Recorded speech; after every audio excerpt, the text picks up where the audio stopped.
Resistência Podcast. Aqui você tem entrevistas exclusivas, convidados especiais, discussões de artigos e muito mais sobre todo o esporte de endurance, natação, ciclismo, corrida e triatlon. Apresentação, professor Sandro Rodrigues e Marcela Margato. Chega mais e fique à vontade. Salve, salve amigos do Resistência Podcast. Estamos de volta para mais um episódio da quarta temporada. Novamente consegui arrebanhar minha fiel escudeira aqui, Marcela Margato, que ela consegue equilibrar todos os pratinhos. Então toda semana é um Kinder Ovo do bem, porque já falamos, a Marcela Margato, ela cobra escanteio e corre para cabecear e ainda faz gol. Com Belinha, com Renatão, com Sete, a empresa, com agora é mãe de família e atleta de ponta que voltou a treinar também, né, Má? Obrigado pelo seu tempo. Eu sei o quanto você gosta de estar aqui comigo no podcast. E manda aí o que você preparou para a gente hoje. Legal, obrigado, Sam. Eu adoro estar aqui conversando com você, batendo um papo no Resistência, porque é um tema que eu tenho paixão em falar, que é corrida, triatlo, endurance, saúde, alimentação, está muito presente no meu dia a dia. Bom, eu estou trazendo um tema aqui bem bacana, a gente já está chegando no clima de final de ano, né? Então as pessoas elas vão aí um pouco desacelerando aquele ritmo de competição, né? Mas ao mesmo tempo, para quem gosta e quem curte e também leva aí o esporte como um estilo de vida, continua assistindo os nossos podcasts, então eu quero aproveitar agora que é o momento que a gente tira o foco um pouco em performance, mas aí é um momento que a gente pode também melhorar a nossa performance em outros aspectos. Então, por isso que eu quero falar sobre postura de corrida aqui. É algo que, quando a gente presta atenção na maneira como a gente está correndo, a gente não consegue se ver correndo, né? Então, a primeira coisa que eu acho que é importante é alguém filmar para a gente ter uma noção do que a gente faz de errado. Então, é esse tema que eu quero trazer, Sé. Você, na sua experiência de anos aí, instruindo atletas, fazendo avaliações de corrida, quão relevante é a postura de um atleta na corrida hoje? Ótimo, Má. Muito legal a sua ideia, o seu questionamento. Acho que cabe muito bem com a proposta e que a gente vê na verdade, a gente vê os dois polos, né? Já que o mundo está polarizado, a postura da corrida não poderia ser diferente, né? É assim, ou a pessoa ela descarta total e fala que isso não tem relevância nenhuma, que correr é natural, ou a pessoa é uma noia com a corrida, com a postura, que viu um cara na internet aterrissando de antepé e eu preciso, e aí começa a contar as cadências desesperadamente e muda o jeito de correr do dia para a noite. Então vai ser muito legal esse podcast, essa sua ideia, porque o que eu mais vejo são os dois polos, né? Ou a pessoa tá cagando para a postura da corrida, né? E não liga e fala que isso como que o pessoal me chama na internet lá? Terrorismo biomecânico, né? Ou o cara que, assim, ele negligencia tudo e esquece para criar uma normatização da corrida, um padrão ótimo que não existe porque cada um tem o seu. E o que que o Sandro acredita, estuda, trabalha, a gente faz no laboratório, né? Nossa avaliação biomecânica da corrida teve um upgrade, né? Agora, por um software criado na USP, com o pessoal do Run Lab, né? Nós somos a única assessoria da região de Campinas, Vinhedo, Valinhos ali, que vende essa avaliação de excelência, entrega o corpo todo com, com, com, com chips e com LEDs, toda avaliação por computador. Então, isso ajuda muito ao corredor entender alguns conceitos e, sim, diminuir o impacto da sua corrida. E se diminuir o impacto da sua corrida, o que acontece claramente é reduzir o risco de lesão e correr mais leve. Correr mais leve significa correr mais rápido, porque se você gasta menos energia, você consegue acelerar um pouco mais sua corrida, que é o sonho de todos os corredores. Então, acho que esse meio do caminho, você se importar com seus dados, assim, a pessoa compra e investe num relógio de 3, 4 mil reais e não sabe o que o relógio marca. Então, acho que é esse meio do caminho aí, Mar. Então, perfeito. E você sabe um dado curioso, eu trazendo minha experiência como atleta, pode ser que outros atletas aqui se identifiquem. Eu fui me importar mais com a postura da corrida quando eu comecei a fazer triatlo. De tanto ouvir dizer economia de energia, economia de energia, economia de energia, tá, mas da onde que parte essa economia de energia? Né? Foi aí que partiu de uma avaliação biomecânica da minha corrida, onde eu ficava muito tensa, fazia muita força durante a minha corrida. E aí que eu vi que é possível a gente fazer pequenos ajustes, olhar para isso e correr de maneira mais leve, consequentemente economizar energia. E é engraçado que você começa a ver outros corredores que são mais experientes, até mesmo do endurance, eles têm uma forma de correr muito parecida, né? Muito leve, muito solta, para exatamente o que você falou, né? A gente tem que economizar energia. Então, o que que eu, para quem está começando agora, ou para quem fala, poxa, eu nunca parei para olhar minha postura, nunca parei para me preocupar com isso. Qual que é o primeiro passo que ele pode dar e prestar atenção? Legal, Mar. Então, assim, acho que o primeiro passo, sendo bem direto nas suas respostas, né? Eu que sou um ser subjetivo e começo a enfeitar o pavão quando você pergunta, daqui a pouco já estou falando um monte de coisa. Então, acho que o primeiro passo é até porque, assim, muita gente nem é corredor e quer fazer uma avaliação biomecânica da corrida. Então, assim, não me interessa o dinheiro das pessoas, né, Mar? Então, a todo custo, né? Então, assim, muitas pessoas querem marcar avaliação comigo, biomecânica de corrida, e eu falo, não, não é o momento, guarda esse dinheiro porque você ainda não corre. Então, o primeiro passo né, é você ser um corredor. Então, às vezes a pessoa fala, está começando, está acima do peso, né? Não tem familiaridade com a corrida, ela tem que criar e desenvolver o estilo dela de correr, porque cada um tem o seu estilo, mano. Então, estilo é uma coisa, né? E os dados ajudam a gente a entender. Então, assim, às vezes a pessoa não consegue nem correr, por exemplo, 20 minutos de maneira contínua, mesmo leve, e ela quer fazer uma avaliação biomecânica da corrida. E, obviamente, esses dados vão estar alterados pela fadiga que vai gerar, pelo impacto gerado, porque essa pessoa nem corre. Como que vai avaliar a corrida dela? Então, acho Então, que o primeiro assim, passo é o correr, se primeiro tornar um passo, exatamente, é deixar leve, saber que a corrida é uma coisa natural do ser humano, né? Que ela foi implantada com a gente desde os primórdios para correr atrás das nossas das caças e para não ser caçado pelos predadores, né? Então, assim, a corrida é uma coisa natural. Então, o primeiro passo, antes de se preocupar, até com tênis, tem gente que nunca correu, não corre e aí quer gastar 2 pau no tênis. Calma, cara. Pega um tênis, obviamente, de corrida, né? E economiza, começa a correr, vai alternando um corre caminha, e depois que você já estiver fazendo, vai, seus 30 minutos, pelo menos, correndo ali 6 7 quilômetros, conseguindo controlar a sua percepção de esforço, né? Ó, eu consigo correr sentindo leve, quando eu faço que a corrida é mais forte, é porque eu quero que ela seja forte, mas se eu precisar correr leve, eu consigo equilibrar isso que a gente tanto fala, né? Tem podcast sobre percepção de esforço que nós gravamos. Então, acho que o primeiro passo, Mar, é correr, né? Então, assim, é tirar os clichês, os paradigmas, sabe? E assim, às vezes nem é necessário ir na assessoria para você iniciar. Às vezes é legal você começar por conta própria, deixar à vontade. É igual eu falo com um nutricionista para fechar. Às vezes o cara vai no nutricionista para falar que não pode comer coxinha com maionese e Coca-Cola. Não precisa ir no nutricionista para falar isso. Faz o que você sabe e a hora que você fala, nossa, o que que eu como aqui? Eu estou enjoando disso, aí talvez seja o momento. Maravilha, não é perfeita a sua colocação, porque acho que é o primeiro passo aí quando alguém quer se tornar um corredor é ter essa experiência, esse contato com a corrida, né?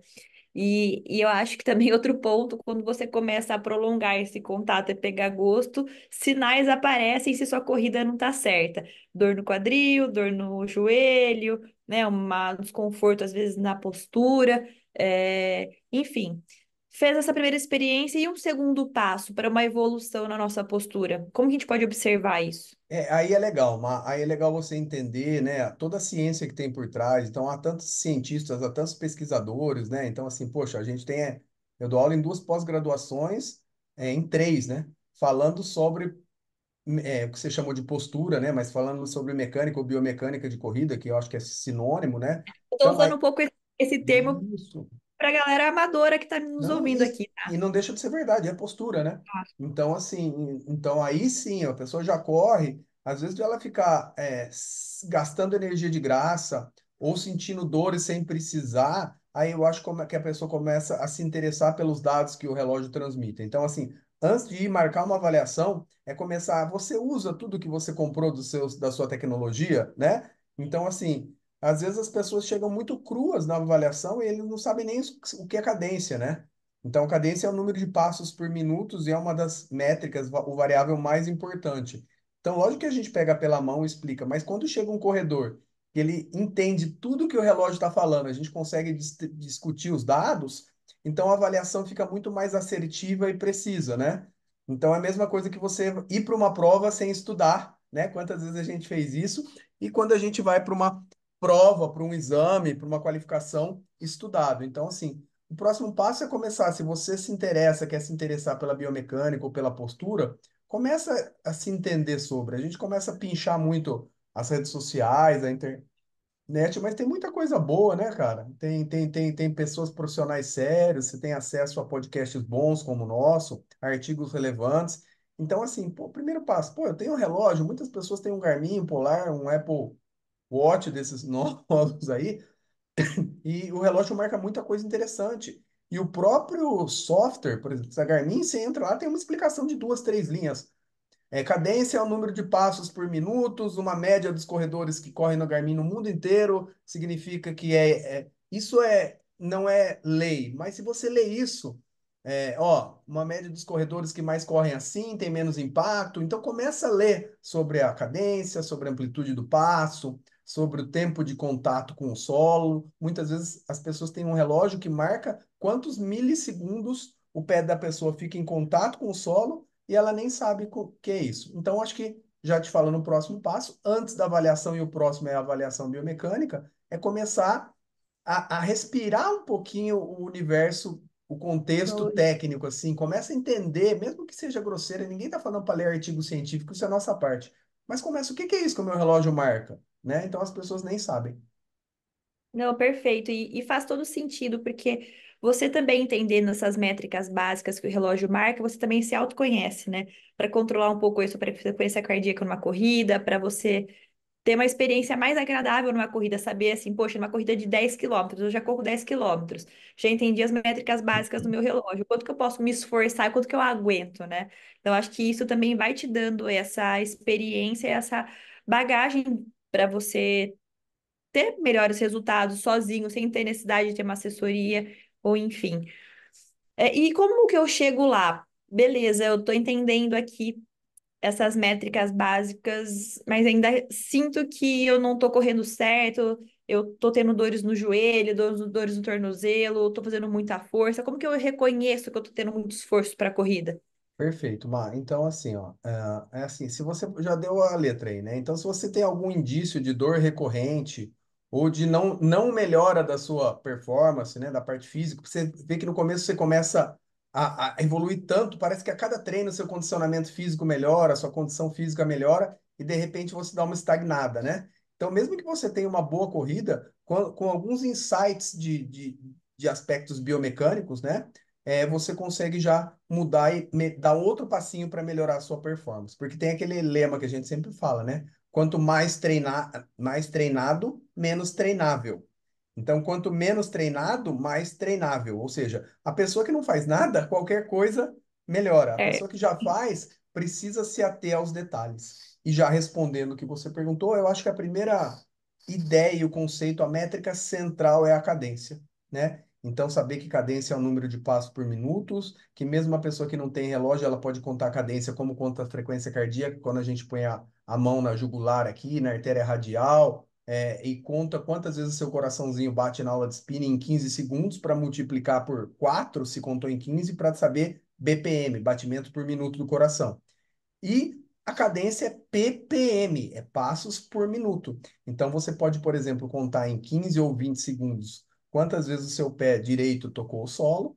Então vamos supor que tocou 20 vezes em 15 segundos. 20 vezes 4, 8, 80. Como a gente não é saci pererê, tem duas pernas, então 80 vezes 2, 160 significa que a minha cadência é de 160 passos por minuto. Lembrando que quem tem relógio marca instantaneamente e basta olhar para essa métrica. Aí a gente vai fazer as analogias com o que significa 160. perfeito. Maravilha. E tudo isso, né, é uma pergunta leiga. A cadência, ela tá totalmente associada à postura biomecânica do atleta? Perfeito, mas muito. Então, assim, a cadência, eu falo que é a métrica de ouro ali, né? Porque muitas das vezes, em vez de você ficar explicando biomecanicamente que o overstride dele, que é a distância do centro de massa da onde ele aterrissa, né? A distância da aterrissagem dele em relação ao centro de massa, né? Então, essa distância indica um impacto, e aí analogia com proporção vertical, oscilação vertical. Então, assim, você explicar isso, o cara tem que vir muito pronto, entendendo muita coisa para você entrar nesses detalhes. E a maioria das vezes, quando você fala assim, ó, vamos experimentar aumentar 5% da sua cadência, quando você vê que essa cadência é relativamente, não absolutamente, baixa, por exemplo, esse mesmo caso, 160 passos. Então, 10% seria 8 passos no minuto. Então, de 160 para 168, os estudos mostram que ele tem uma redução da compressão patelo-femoral, né? Então, ou seja, a patela raspa menos na perna dele, então isso elimina o risco de artrose, ou diminui o risco de artrose, ou de um contato, de um choque ósseo, que você consegue responder mais rápido ao solo, seu pé fica menos tempo em contato com o solo. Então, uma série de coisas que esse aumento sutil da cadência de 4 a 5% que a ciência preconiza pode causar positivamente, Mar. Então, é isso. Então, assim, E temos que. existe uma cadência média aí relativamente, tipo assim, poxa, tô bem? Tem uma... Você foi perfeita. Essa era a pergunta que eu ia te fazer. E aí a gente vai voltar ao começo do nosso podcast da relação em você usar as métricas a seu favor ou virar escravo dessa métrica. Então, existe um estudo feito com que revolucionou o mundo e que realmente causou todas essas intrigas aí, né? Com corredores quenianos de elite e viram que esses corredores, eles corriam entre 180 e 190 passos por minuto. E aí muita gente transformou isso em terrorismo biomecânico, aí sim, né? E a pessoa tem que correr a 180, que virou um número mágico, a todo custo. E cada um tem um perfil somatotípico, né? É assim, tem gente que tem os membros inferiores maiores, mais compridos, outro tem o tronco mais, outro tem encurtamentos musculares relevantes que limitam a cadência, cada um tem a sua própria, né? Só que ó, a gente não pode pegar todos esses artigos e jogar no lixo, né? Então, assim, obviamente, Mar, que assim, a cadência minha ótima pode ser 186 e a sua 178. Pode ser alguém que a ótima seja 172, outro 196, né? Então, a gente tem que entender, cruzar as variáveis e respeitar a cadência de cada um. Não jogar todo mundo num potinho e falar 180 é um número mágico. Por outro lado, mano, eu canso de pegar gente com 150, 152 passos, e aí muita gente usa como muleta, em vez de preguiça de estudar, fala, ó, não, cada um tem a sua. Não, cara. Com Dá para melhorar. 150 ou 160, a maioria dos casos, eu diria que 90% dos casos, essas pessoas poderiam correr mais leve, com menos dor e mais suave. Então, assim, mesmo respeitando o estilo dela de correr, que talvez seja uma cadência menor, mas não usando esse contexto como muleta. E às vezes a gente dá intervenções de inclina o seu corpo, pisa embaixo do umbigo, tudo que a gente fala, e essa pessoa do dia para a noite fala: Nossa, parei de sentir Que dor. complexo. É, Né? exato. Então é isso, Mar. Então, assim, obviamente, respondendo direto, né? Que não tem um número mágico, mas é clichê que quem corre naturalmente perto dessas cadências, é só você olhar assim, quanto que é a sua cadência, Mar? Ah, ela varia de 160 a 170, se uns treinos mais rápidos a 180, em corrida é 180. Então, é exatamente. A minha em prova bate 194, 196, em qualquer treino bate 180. Então a gente tem que tomar cuidado que, por exemplo, mas quando você corre, muda a velocidade, muda a cadência. Sim, só que muda 2, 3, 4, 6 passos no minuto, não muda 20. Então alguém fala, não, minha cadência é 180, mas quando eu faço treino leve é 160. Não. Quando você faz treino leve, sua cadência provavelmente cai ali para 172, né? Para quem corre bem. Então, assim, tem que tomar cuidado para não usar isso de muleta, porque a velocidade influencia na cadência, sim, mas não a ponto de mudar 20, 30 passos, né? Entendi. Eu preciso até dar uma atualizada. Faz tempo que eu não vejo, assim, mas eu acho que a última prova que eu fiz antes de engravidar era aí, eu acho que era se eu mantive um 182, por aí. Acho que era essa média. E quando alguém, assim, também filma você, às vezes, assim, eu vou treinar correndo, ele filma eu correndo, eu falo, nossa, só esse braço solto, né? Eu tenho uma mania de deixar a munheca esquerda solta, né?